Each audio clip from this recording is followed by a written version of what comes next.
All right, so some of you might have noticed that there is a new feature in Google Meet called Jamboard, which is an interactive whiteboard.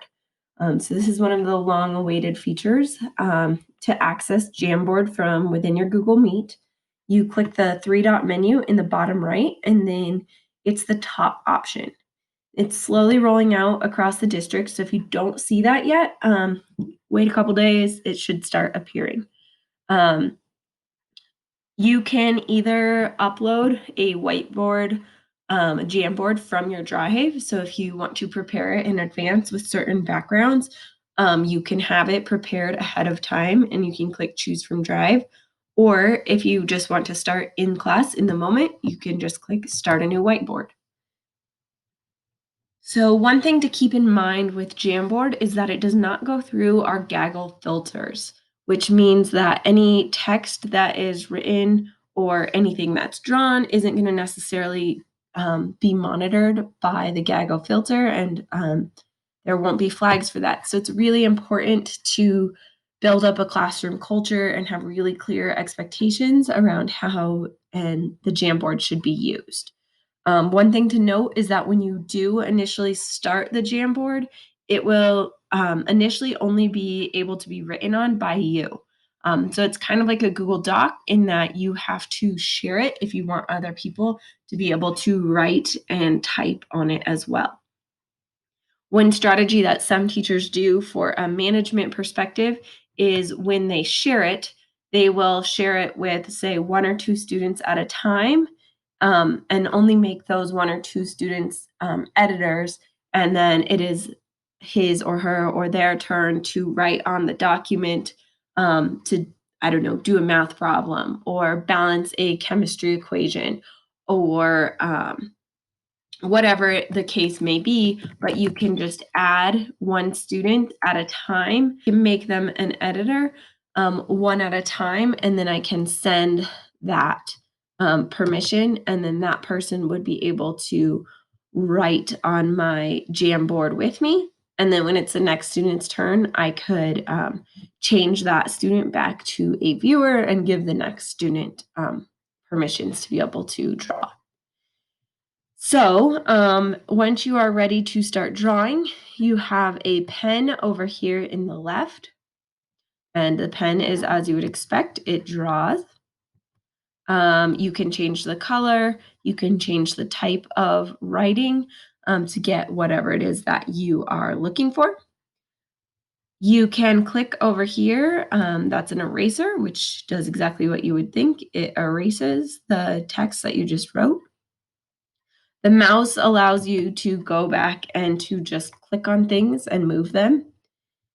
This one here is a sticky note. So I know that Padlet has limited to 3 pads, but this kind of does the same thing. You could put some text on the screen with a question, and then students could click on a sticky note. They could select what color they want. They could type their response. You could have a norm of putting your name as a student. So that way you know who typed what, and then click save, and it will appear on the Jamboard. It will automatically go back to your mouse, and then you could move your sticky note wherever you want it to go. You can add images, and the images can be added from Google Drive, from just Google in general, from your Google Photos, or you can upload them from your computer as well.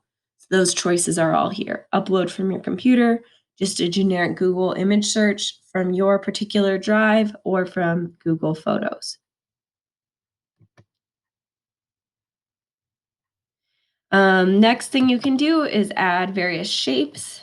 So you've got circles, squares, triangles, half circles, arrows. So you can make flowcharts, and all of these things you can spin. So draw your arrow, and then you can rotate. So you can make whatever kind of diagram you would like. And then text boxes. So as a teacher, you could post the question here, and then students use sticky notes to respond. You have a laser pointer. That's just so students can follow where you are talking about.